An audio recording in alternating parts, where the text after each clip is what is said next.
OFW is not easy. Hindi basta-basta ang trabaho na bilang isang OFW.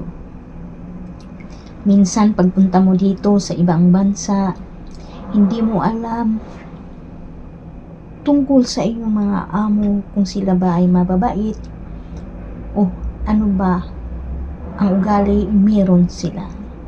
Pero bilang isang OFW, hindi na nila iniisip yun, dahil ang iniisip nila magkakaroon ng pera para sa mahal sa buhay nila. Kaya hindi lahat ng mga OFW na siniswerte ng mga amo. Yung iba binugbog, sinaktan. Yung iba hindi pinapakain. Yun ang karanasan. Kaya mahalin natin ang pamilya natin na isang OFW, dahil hindi basta-basta ang mga trabaho. Minsan pagod, puyat, minsan kulang pa sa tulog dahil nakadepende sa mga amo. Yung minsan huli na ang pagkain, trabaho muna, trabaho ng trabaho bago pinapakain.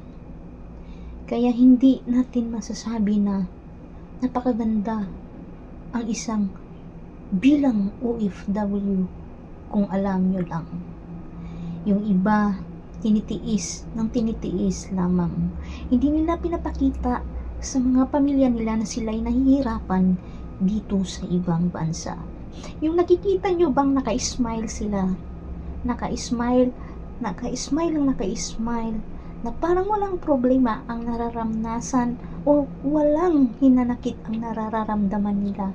Pero ang hindi nyo alam, sa loob naka-silent o sila lang ang nakakaalam ng kanilang nararamdaman, dahil ayaw nilang makikita ng mga pamilya na sila ay nahihirapan dito sa ibang bansa.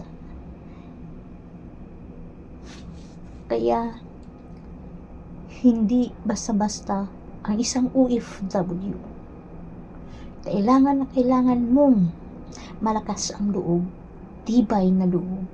Kasi kung mahina ka dito sa abroad, ay wala ka talaga.